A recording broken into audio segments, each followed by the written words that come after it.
말씀입니다. 창세기 3장 8절에서 21절 말씀입니다. 창세기 3장 8절에서 21절 말씀입니다. 우리 함께 교독하도록 하시겠습니다.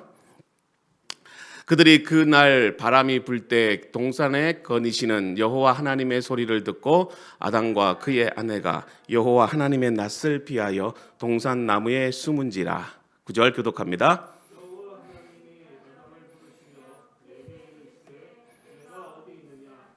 이르시되 내가 동산에서 하나님의 소리를 듣고 내가 벗었으므로 두려워하여 숨었나이다.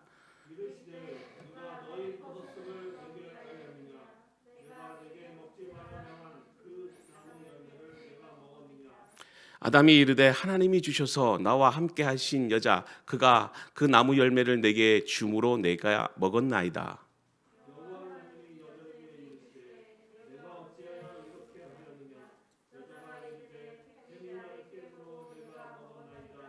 여호와 하나님이 뱀에게 이르시되 내가 이렇게 하였으니 내가 모든 가축과 들의 모든 짐승보다 더욱 저주를 받아 배로 다니고 살아있는 동안 흙을 먹을지니라.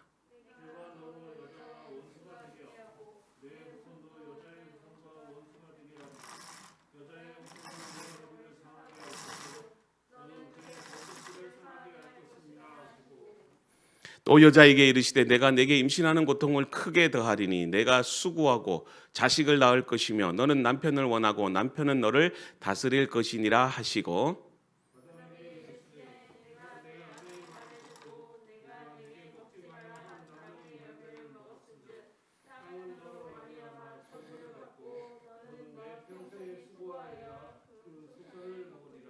땅이 내게 가시덤불과 엉겅퀴를 낼 것인즉 내가 먹을 것은 밭의 채소인즉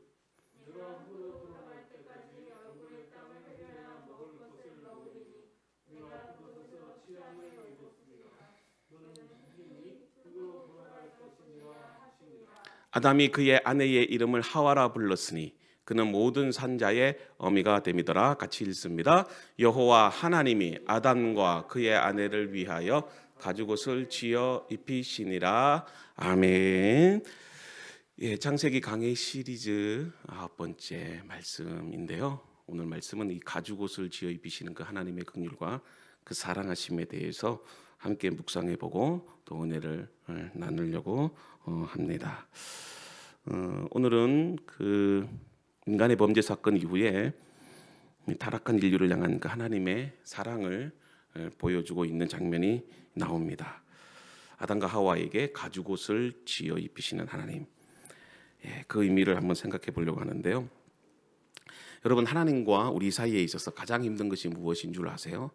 이거는 아마 부모와 이 자녀 간의 관계 속에서도 나타나는 그런 어떤 현상이기도 하죠. 저는 말씀을 묵상하면서 편견이라고 생각했어요. 편견이 아닐까. 사단은 하와에게 이 하나님에 대한 편견을 심어줍니다. 근데 그 편견을 심어주는 방식이 뭘까요? 3장 1절에 보면 하나님께서 참으로 너희에게 동산의 모든 나무에서 나는 것을 먹지 말라 하시더냐, 이렇게 질문을 하죠. 이 말의 의미는 하나님께서 많은 자유를 주시고 또 한 가지 그 선악과만 먹지 말라고 하셨는데 정말 하나님이 그렇게 하셨느냐, 그렇게 되짚으면서 이렇게 묻고 있는 거죠. 만약에 뱀이 하와에게 내가 믿고 있는 하나님은 참 나쁜 하나님이야 이렇게 말했다면 하와는 틀림없이 방어적인 자세로 아니야, 우리 하나님은 나쁘지 않아 이렇게 대답했을 거예요. 여러분, 아이들에게 다가가서 네 엄마 아빠는 나쁘지 이렇게 얘기를 하면 절대로 나쁘다고 안 합니다. 아니야, 우리 엄마 아빠는 세계에서 최고로 좋아 이렇게 대답할 것이 분명하죠. 근데 이렇게 물으면 이야기가 달라지죠. 주희야, 주은아, 주연아, 예영아, 내 엄마 아빠가 매일 아이스크림이랑 과자 사주니? 내 엄마 아빠는 한 번도 너를 때리지 않니? 엄마 아빠는 네가 하고 싶은 거 다 해주시는 분이시니? 이런 식으로 질문을 하면 아이는 자신 있게 대답하지 못하죠. 이런 것들을 해주지 않는 엄마 아빠가 나를 사랑해주지 않는다고 생각해 버립니다. 그래서 자연스럽게 그렇게 해주지 않는 엄마 아빠가 불의하고 나쁘다는 생각을 가질 수도 있어요. 하나님은 여러분들에게 무한에 가까운 자유를 주셨습니다. 그런데 금지하는 계명 하나가 있죠. 그건 뭡니까? 동산 중앙에 있는 선악을 알게 하는 나무의 열매만은 맺지 말라.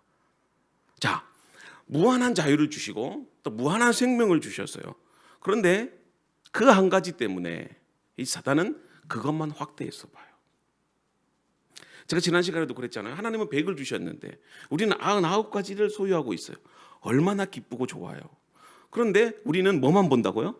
부족한 한 가지만 본다는 거죠. 그래서 그 한 가지 때문에 무한을 주셨음에도 불구하고 부족한 그 한 가지, 그것을 하나님이 제약하게 하심으로 너희의 자유를 억압하게 했다는 거죠. 그래서 하나님은 불의한 분이고 너를 통해서 그 자유를 뺏어버리는 그 하나님의 뭐지요? 편견, 그 고정관념을 심어주기 위해서 이런 질문을 하와에게 하는 거예요. 여러분, 편견이란 뭘까요? 편견이란 사전적으로도 여러 가지 의미로 해석할 수 있지만 제 나름대로 해석하는 것은 내 방식대로 내 생각대로 해버리는 걸 말해요. 그걸 저는 편견이라고 생각합니다. 내 기준, 내 판단, 내 생각대로 그것이 마치 진리인 것처럼 생각해서 모든 것을 내 방식대로 이해해버리는 거. 그럼 그 속에서 뭐가 나타난다는 거죠? 편견이 생겨버립니다. 그래서 그 기준에 맞지 않으면 내 스스로 뭘 갖는다는 거죠? 편견을 가져버립니다. 근데 이 편견을 갖게 되면 모든 것을 부정해버리게 되고 심지어는 하나님이 나를 사랑하신다는 그 사실조차도 외면하게 만들어버린다는 거죠. 여러분 생각해 보십시오. 선악과 때문에 하나님은 우리를 자유가 아닌 구속의 대상으로 만들어버렸다는 거죠. 근데 사실은 이게 편견이에요. 근데 사단은 그런 방식으로 우리를 유혹하고 하와는 그 말에 속아서 하나님의 사랑을 외면해버렸고 선악과를 따먹고 말았던 것이죠. 죄는 결국 여러 가지로 정의가 될 수 있지만 여러분, 하나님의 그 사랑이 이 마음속에서 식어지는 게 여러분 죄예요. 여러분, 하나님을 사랑하는 마음이 식어지면 내 방식대로 내가 원하는 삶을 살게 됩니다. 여러분, 사랑하는 관계에서 사랑하지 않는 것은 뭐다?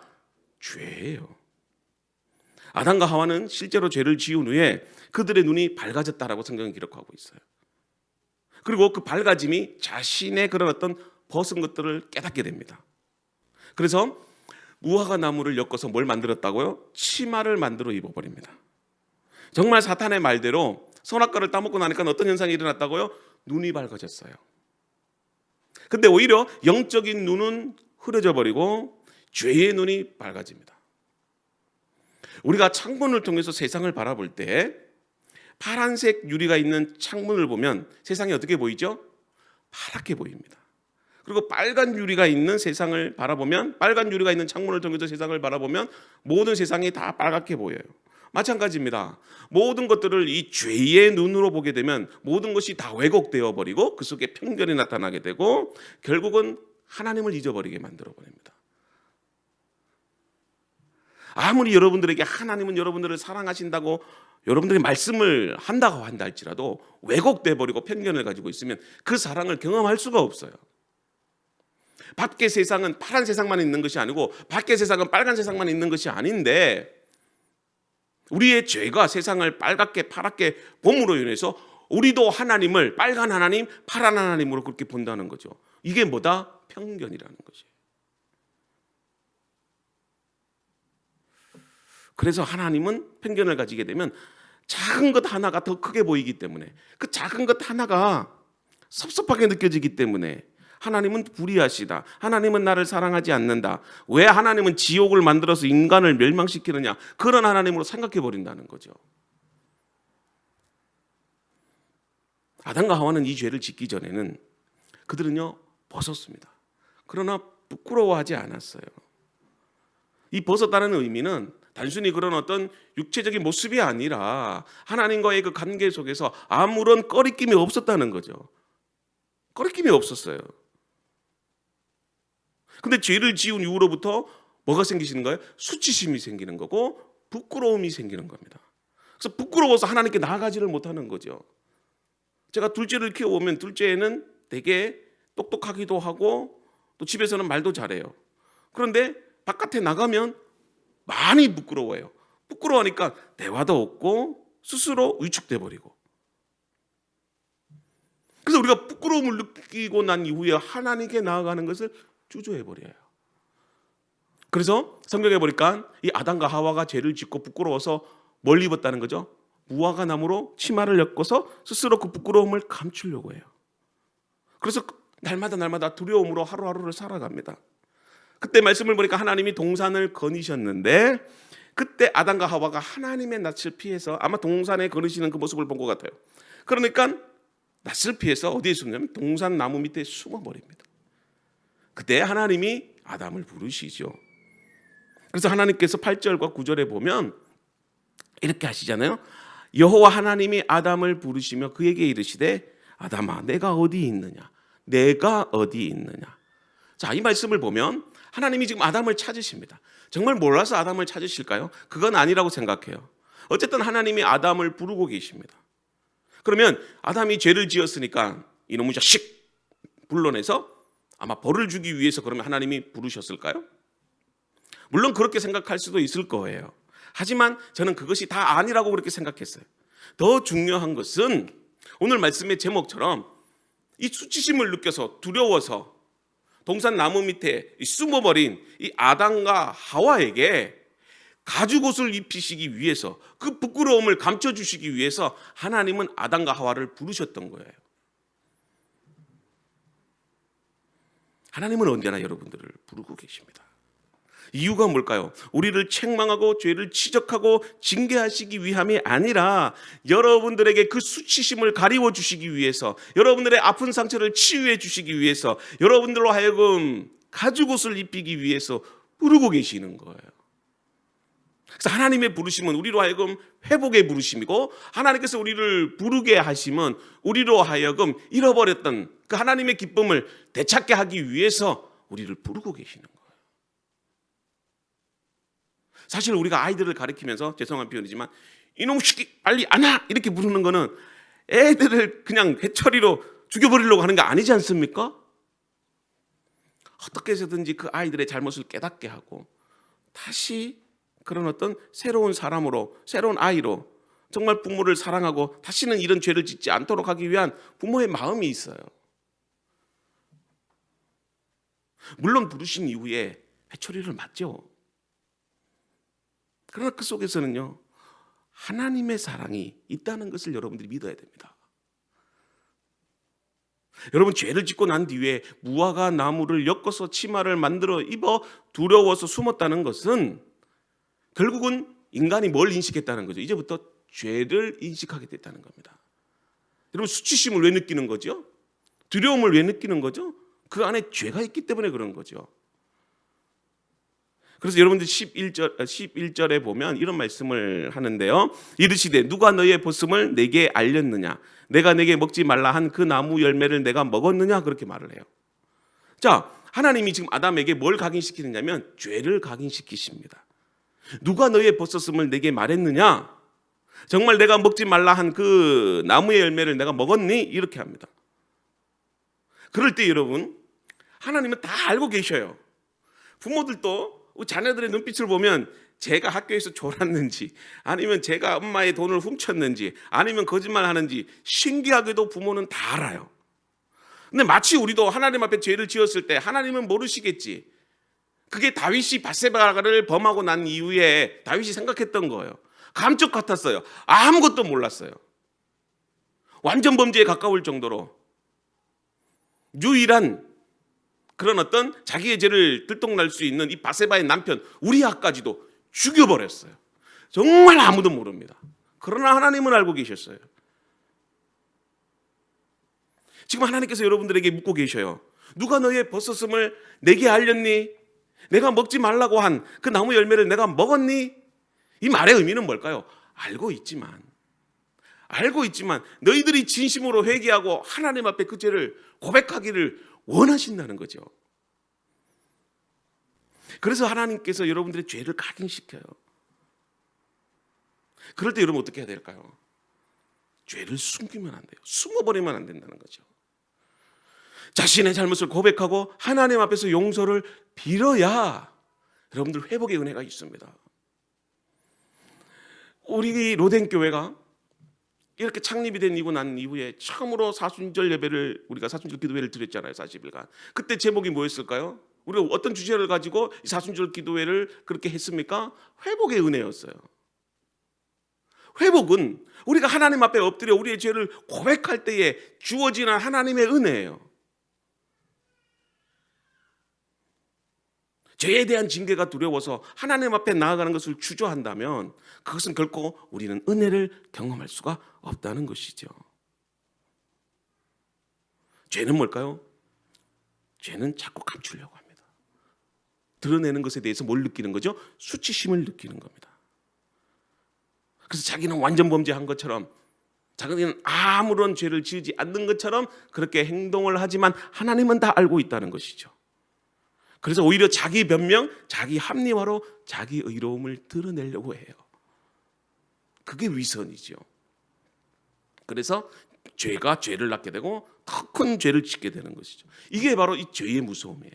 그래서 이 죄라는 것이 개인을 넘어서 공동체로 확장이 되고, 이 공동체를 넘어서 이 나라로 확장이 되고 전 세계가 타락하게 되는, 그러므로 인해서 이제는 하나님께서 노아 시대 때 홍수로 인해서 하나님이 창조한 세상을 다 물로 심판해버리는 그런 일들까지 나타나게 되는 거죠. 그런 하나님의 징계가 바로 아담의 범죄 한 사람으로 인해서, 그래서 죄가 확장되기 시작하고 그 죄로 인해서 온 하나님의 그런 창조 세계가 타락해져 가는 것을 보게 되는 거예요. 하나님은 이 아담의 범죄를 드러내십니다. 드러낼 때 여러분들 십자가 앞에 나아가서 하나님 앞에 용서를 구하고 하나님의 은혜를 구하십시오. 그러면 회복이 있습니다. 그러나 인간은 어떻게 한다고요? 동산에 거니시는 하나님의 소리를 듣고 도망가는 거예요. 도망가서 숨어버리는 거예요. 숨어버리니까 회복이 없고 치유가 없는 거예요. 하나님은 무엇으로 여러분들의 죄를 드러나게 하십니까? 하나님의 말씀으로 여러분들 죄가 드러나게 합니다.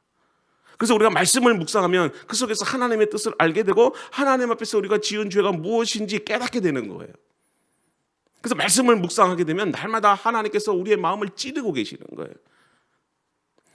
여러분들 마음에 그런 어떤 찔림이 느껴질 때, 그때 여러분들 하나님께서 우리를 어디로 부르신다는 거죠? 십자가 앞으로 부르고 계시는 거예요. 십자가 앞에 나오라는 겁니다. 숨지 말라는 거죠. 나를 떠나지 말라는 것입니다. 그 죄의 문제를, 너희들이 당한 고통과 너희들이 당한 아픔과 상처를 십자가 앞에 가지고 나아가서 해결받으라는 거예요.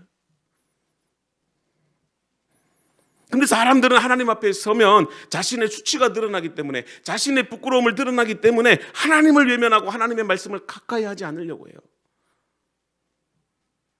여러분, 심각한 병으로 인해서 지금 죽어가는 환자는요, 자신의 병을 의사 앞에 드러내야 병을 고칠 수가 있어요. 병원 가는 것을 무서워서 감추어 버리면 그 병은 고칠 수가 없습니다. 여러분, 추악하고 더러운 욕망으로 가득 차 있는 이 우리 안에 있는 이 죄의 현실을 하나님의 말씀으로 볼 수 있어야 된다는 거예요. 그럴 때 이 십자가의 보혈을 통해서 우리가 죄 용서를 받게 되고 하나님의 은혜를 경험할 수 있게 되는 것이죠. 그래서 여러분들 죄의 문제를 해결하기 위해서는 우리가 오늘 찬송을 부른 것처럼 주의 보혈, 주의 십자가의 능력 외에는 없다는 것입니다. 그래서 우리는 날마다 말씀을 통해서 뭘 보는 거죠? 거울을 볼 수 있어야 돼요. 우리가 아침에 일어나서 제일 먼저 보는 게 뭐지요? 거울을 봅니다. 외적인 아름다움을 위해서 날마다 거울을 보지 않습니까? 그런데 우리는 왜 날마다 하나님의 은혜의 거울을 보지 못하십니까? 여러분, 거울을 보는 이유가 뭐죠? 거울을 보는 이유는 뭐가 묻어 있는지, 뭐가 더러운지 알기 위해서입니다. 그러면 여기에 뭐가 묻었네? 머리가 이렇게 부시부시하네? 눈에 눈곱이 꼈네? 그걸 무엇을 통해서 보는 거예요? 거울을 통해서 봅니다. 그래서 더러우니까 가서 세면대에서 씻는 거예요. 여러분들, 우리가 날마다 그리스도의 십자가의 보혈로 우리의 죄를 씻어내야 됩니다. 그러기 위해서는 우리가 말씀으로 우리 자신의 죄를 볼 수 있어야 돼요. 그렇지 않으면 우리는 여전히 자기의 의로움에 사로잡혀서 자기 속에 있는 더러움을 보지 못한다는 거.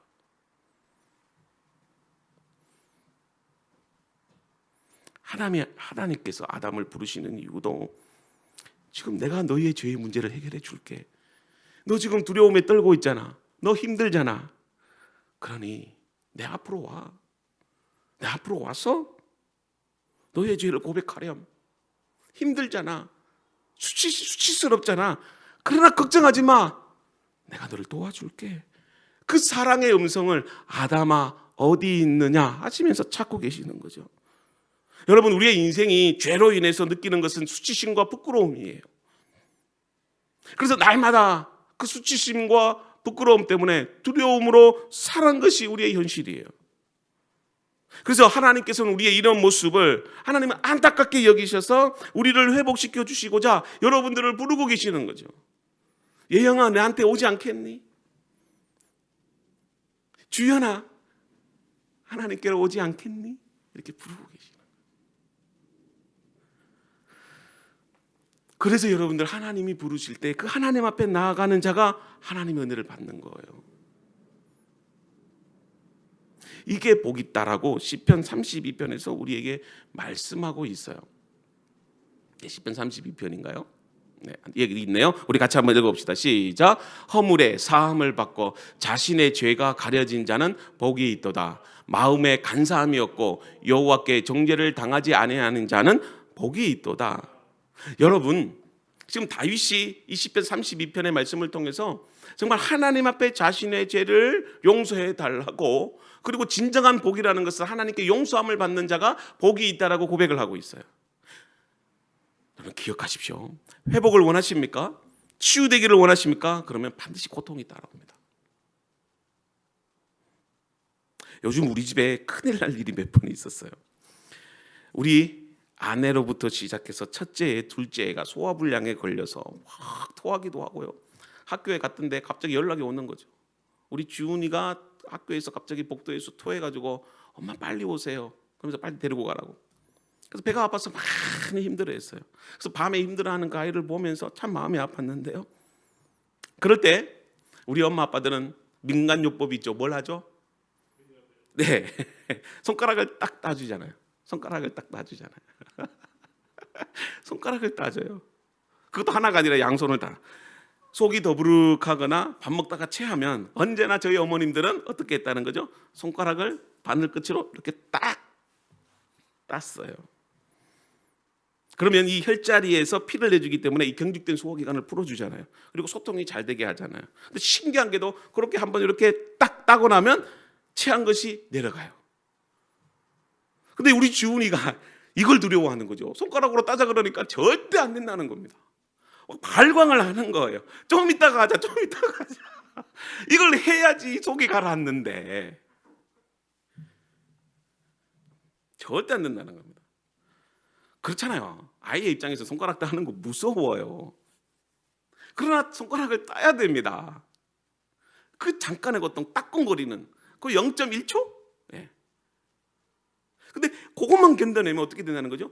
속이 편해진다는 거예요. 근데 주은이는 잘 몰라요. 그래서 아이가 두려워하는 거죠. 사실 바늘을 찌른다는 거, 따끔거리는 거, 이거 어른도 힘들지 않습니까? 그러나 그 고통 때문에, 그 따끔거림 때문에 손을 따야지만 체한 것을 고칠 수가 있어요. 여러분, 제가 말하는 게 뭘까요? 하나님의 그 징계하심이 때로는 아파요, 힘들어요. 그러나 견뎌내야 돼요. 우리가 죄로 인해서 하나님의 징계를 받을 수 있습니다. 그리고 살다 보면 힘든 일이 왜 없겠어요? 시련도 있겠죠, 고통도 있겠죠. 그래서 우리가 하나님의 이 징계를 받는 것이 우리가 하나님의 말씀을 어겨서 받는 벌이라고 생각하지만, 그러나 그 속에서도 그 하나님의 마음이 있고 하나님의 사랑이 있다는 거예요. 하나님이 매를 드실 때 그 매를 맞는 우리는 아프죠. 그러나 때리는 하나님은 더 아프시다는 것 아세요? 예영아, 엄마가 너에게 회초리를 들 때 너는 아프지만 그 회초리를 때리는 엄마 아빠의 마음은 더 아프단다. 아멘. 그래. 하나님께서 매를 드실 때 진노하시는 것 같아 두렵지. 그러나 매를 때리시는 하나님의 겉모습만 바라보면 우리는 하나님에 대해서 오해하게 됩니다. 우리를 향한 하나님의 그 매를 드실 때 그 속에는 뭐가 있느냐면 정말로 우리를 사랑하시는 그 하나님의 사랑이 있다는 거죠. 근데 아이는 그걸 몰라요. 매를 때리는 엄마 아빠가 미운 거예요. 자식을 키워보면 어느 누구나 공감하는 것이 있습니다. 자식에게 회초리를 들 때는 자식이 미워서 회초리를 드는 부모는 없다는 것이죠. 그래서 창세기 3장 16절을 보면 하와에게 벌을 내리시는데 그 벌이 뭐냐면 여자에게 이르시되 내가 네게 임신하는 고통을 크게 더하리니 내가 수고하고 자식을 낳을 것이며 너는 남편을 원하고 남편은 너를 다스릴 것이니라 하시고. 자, 요약해 보면 첫째, 여자에게는 죄로 인해서 잉태하는 고통을 줍니다. 그리고 자식을 낳는 수고를 주고 또한 남편을 사모하는 마음을 갖게 하고 남편에게 다스림을 받는 이런 것들이 있습니다. 그런데 이 하나님께서 여자에게 내리신 이 벌 속에는 뭐가 있다는 거죠? 하나님의 마음이 있고 하나님의 사랑이 있어요. 여러분, 우리가 돈을 벌 때 쉽게 돈을 버는 것과 어렵게 돈을 버는 것, 어느 것이 더 소중할까요? 예, 우리가 아이들을 사랑하는 이유도 바로 여기에 있습니다. 힘들게 낳은 아들이에요. 힘들게 낳아, 정말 죽는 그 순간을 경험하면서 예영이를 낳은 거죠. 우리 주연이를 낳은 거고 주은이를 낳은 거예요. 주희를 낳은 거예요. 그래서 여러분, 힘들게 낳았기 때문에, 힘들게 키웠기 때문에 더 사랑스러워. 힘들지 않아도 물론 사랑할 수는 있어요. 그러나 힘들게 낳아서 힘들게 키우면 정말 세상을 다 주어도 아깝지 않을 정도로 사랑스러워요. 그래서 여자가 이렇게 출산의 그 고통 속에서도 하나님은 모성애를 극대시키는 하나님의 배려가 있다고 저는 생각해요. 그래서 모성애가 커지면 아이가 행복해집니다.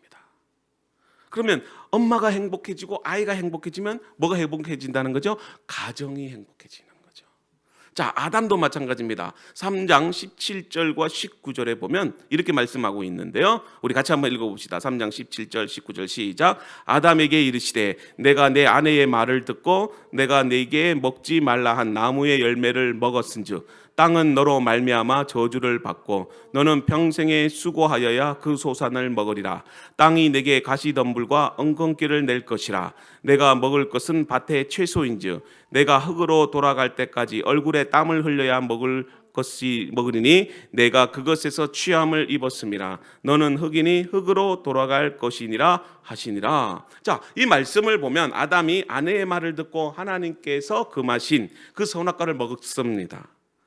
여러분, 사실은요, 남자는 약한 존재입니다. 강한 것 같죠? 그렇지 않아요. 지금 아담도 아내의 말을 듣고 선악과를 따먹습니다. 남편은 아내를 의존하게 됩니다. 절대 강한 사람이 아닙니다.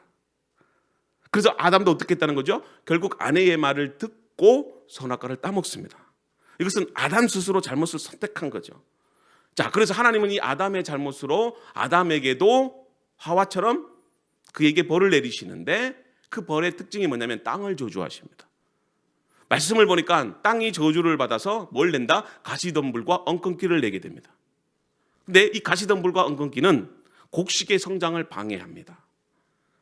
그래서 아담은 이제 곡식을 얻어서 먹고 살아야 돼요. 그 전까지는 하나님이 주시는 그 양식을 먹고 살았어요. 그러나 이제는 아담의 범죄로 인해서 땅이 저주를 받아 이제 스스로 농사를 하지 않으면 소득을 얻지 못해요. 농사를 지어야 됩니다. 근데 농사를 지으면 뜻대로 되면 얼마나 좋겠습니까? 농사가 그렇게 쉬운 것이 아니에요. 근데 농사를 짓다 보면 잡풀도 나고 잡초도 나고 엉겅퀴도 나고 가시덤불도 나와요. 근데 그걸 제거해야 곡식이 자라지 않습니까? 근데 아담은 어떤 수고를 해야 된다? 하나님이 주신 땅에서 가시덤불과 엉겅퀴를 그리고 잡초들을 제거해야 하는 수고를 해야 됩니다. 이걸 일을 말하는 거죠. 일을 말하는 거죠. 남자는 일을 해야 됩니다. 종일토록. 우리 남자들이 너무 힘들지 않아요? 새벽에 일어나서 저녁 늦게까지 거기에다가 회식이 있고 또 뭐 2차 3차까지 가면 막 정말 새벽이 돼서 들어오기도 합니다.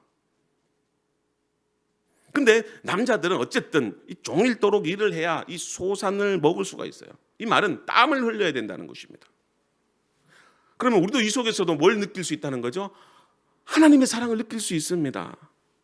여러분, 가정에서의 남자는 가족을 위해서 헌신하고 땀을 흘릴 때 그 가장은요, 멋진 아빠예요.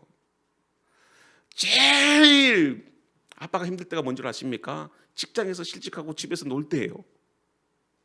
그러나 남편이 아침에 일어나서 가족을 위해서 땀을 흘려가면서 여러분들이 일을 한다는 거, 그거 자식들이 존경하는 겁니다.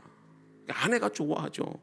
그래서 한 달 이 월급을 받아와가지고, 그래서 그 월급을 가지고 우리 예영이 선물도 사주고 컴퓨터도 사주고 휴대폰도 사주고 또 우리 아내가 좋아하는 옷도 사주고, 그리고 가끔씩 그걸 가지고 외식하러 가고, 거기서 뭐가 나타나는 거예요?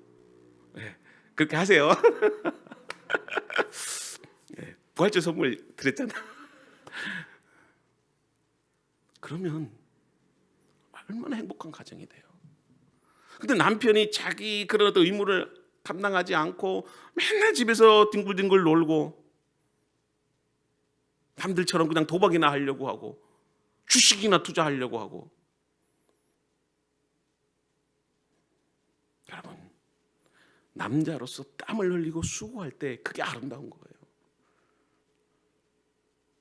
이 속에서도 우리는 하나님의 사랑을 생각할 수 있어요. 부정적으로 생각하면 늘 부정적인 것만 나오지만, 그러나 우리가 이런 어떤 하나님의 징계 가운데서도 하나님의 선하심을 생각하면 그 속에서도 사랑이 보이기 시작하는 거예요.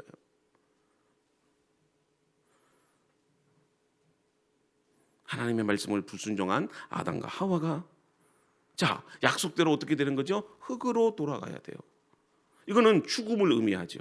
그래서 3장 19절에 보면 내가 흙으로 돌아갈 때까지 얼굴에 땀을 흘려야 먹을 것이니 내가 그것에서 취함을 입었습니다. 너는 흙이니 흙으로 돌아갈 것이니라 하시니라.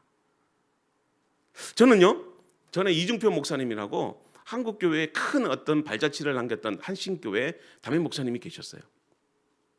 근데 그 목사님이 주장했던 목회 철학이 뭐냐면 별세 신학이었어요. 여러분, 별세라는 말은 사전적인 의미로 이 세상을 떠나서 죽음을 의미합니다. 그러나 이 기독교 신앙은 우리가 죄로 인하여 죽어야지 다시 살 수 있어요. 예수님도 이 땅에 우리의 죄를 위해서 죽기 위해서 오셨어요. 근데 그 죽음은 그것으로 끝이 아니라 새로운 삶으로 이어지는 겁니다. 그래서 우리는 지난 주일에 이 부활에 대한 그런 어떤 신앙을 갖자라는 말씀을 들었습니다. 부활은 다시 시작하는 겁니다. 다시 회복이 되는 거예요. 근데 그것을 위해서 뭐가 필요하다는 거죠? 죽어야 된다는 겁니다. 나의 죄가 죽어야 되고, 나의 욕심이 죽어야 되고, 나의 생각이 다 죽어져야 돼요. 물론 죽음의 결과는 죄의 결과이지만, 그러나 그 속에서도 하나님은 우리를 통해서 다시 새로운 하나님의 자녀로 회복시키시고, 그 속에 뭐가 담겨져 있다는 거죠? 하나님의 사랑이 담겨져 있다는 것입니다. 물론 죽음은 죄로 인한 슬픔이고 고통입니다. 그러나 우리는 그 속에서도 하나님께서 우리를 사랑하신다는 그 하나님의 마음을 읽을 수 있어야 된다는 것입니다. 자, 아담과 하와는 죄를 지은 후에 무화과 나무 잎으로 치마를 만들어 입었다고 했습니다. 자, 근데 여러분들, 그 무화과 나무 잎으로 만든 그 치마는요, 햇빛이 쨍쨍하게 비추면 곧 있으면 말라버립니다. 여러분, 어쩌면 우리가 하나님 앞에서 인간이라는 존재가 바로 이와 같다고 생각해요. 어쩌면 우리는 무화과 나무 잎을 엮은 것처럼 아름답고 행복한 인생을 살 수 있고 우리의 수치심을 가릴 수 있다고 생각하지만, 그러나 시간이 지나고 또 이글거리는 그 태양 아래 설 때에 그 나무 잎으로 만든 무화과 나무 잎은 시들어 버리는 거예요. 모든 것들은 다 시들어 버립니다. 모든 것들은 다 사라져 버립니다. 하나님 앞에서 여러분들 아무리 감추려고 해도 여러분 모든 것은 다 드러나게 되어 있습니다. 여러분, 감추려고 하지 마십시오. 오히려 그리스도인들은 드러내는 신앙이 되어야 됩니다. 드러내야 돼요. 그런 수치심으로 인해서 인간 스스로 무화과 나무 잎으로 치마를 만들어 입었는데, 하나님은 그런 인간들을 위해서 어떻게 하셨다는 것이죠? 가죽옷을 지어 입으셨다. 가죽옷. 아담과 하와를 부르시면서 책망하시고 징계하시면서도 그 아담과 하와가 가지고 있는 그 부끄러움과 그 고통을 가려줄 수 있는 가죽옷을 입히셨다는 거예요. 여러분, 가죽이라는 의미가 뭘까요? 거기서 최초의 피가 흐르는 거예요. 하나님께서 손수, 하나님이 창조하신 그 동물을 죽이시고 피를 흘리시고 그 가죽을 벗기셔서 손수 가죽옷을 만들어서 우리에게 입혀주셨어요. 내가 죽어야 되는데 내 대신에 그 하나님이 창조하신 아름다운 그 창조 세계가 피를 흘려야 돼요. 저는 어릴 적에 강아지를 키웠는데 그 강아지가 그 동네에서 이렇게 길거리를 걷다가 상한 음식을 먹었어요. 근데 우리는 몰랐어요. 근데 그 강아지가 상한 음식을 먹고 집에 들어왔는데 비실비실거리는 거예요. 막 토하기도 하고. 근데 시골이라 이거 동물병원도 없어요. 그래가지고 이 강아지가 왜 그러냐 그러다 시름시름 앓다가 그 다음날 아침에 죽어버리는 거예요. 근데 이 어린 마음에 얼마나 마음에 상처가 있든지요. 그래서 그때부터 제가 강아지를 잘 안 키웁니다. 너무 그때 받은 충격이 커서. 근데 하나님께서는요, 우리의 죄를 위해서, 우리의 허물을 가려주시기 위해서, 우리의 부끄러움을 가려주기 위해서 우리 때문에 그 생명과도 같은 이 동물을 죽이시고 그 가죽을 벗기셔서 우리를 입혀주시는 거예요.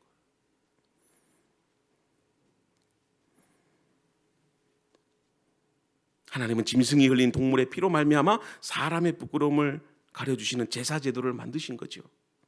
그래서 그 동물의 피로 인해서 이 양으로 상징되는, 그리고 소로 상징되는 그 하나님의 제사법에 따라서 이스라엘 백성들이 그 하나님의 성막에서 성전에서 피를 흘리고 우리가 죄를 용서받게 되는 거죠. 그렇게 함으로써 하나님과의 끊어졌던 관계를 회복시키시는 겁니다. 이것이 바로 죄를 지은 인간이 하나님 앞에서 죄를 용서하는 하나님의 방법이라는 것입니다. 오늘 우리가 이렇게 하나님 앞에 나와서 예배하는 것도, 하루를 살아가는 것도 하나님의 은혜로 되는 것입니다. 이러한 일시적인 이 동물의 피의 제사를 예수 그리스도의 십자가로 단 한 번의 제사로 모든 것들을 다 이루셨어요.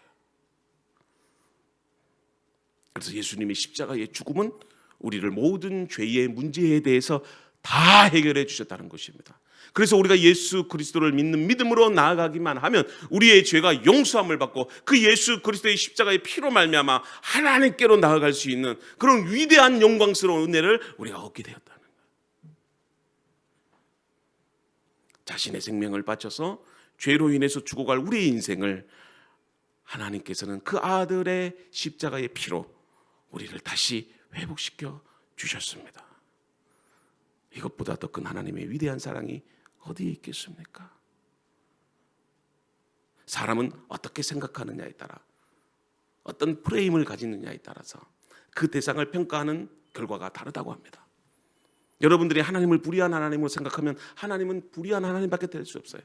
우리가 지난 시간에 C.S. 루이스가 쓴 피고 속에 계신 하나님을 피고 속에다가 세워놓고 재판장이 내가 되어서 내 마음대로 하나님을 이래라 저래라 했던 우리의 모습이 바로 이 죄를 가진 인간의 모습 아닐까요? 그러나 하나님은 선하십니다. 하나님은 인자하십니다. 결코 여러분들을 버리지 않으십니다. 아들을 죽기까지 우리를 사랑하셨다면 여전히 지금도 하나님은 우리를 사랑하시고 우리를 주님의 그 자녀로 삼아주십니다. 오늘 그런 믿음으로 살아가는 저와 여러분들이 되시고 우리 로된 가족 여러분들이 되실 수 있기를 주님의 이름으로 축복합니다.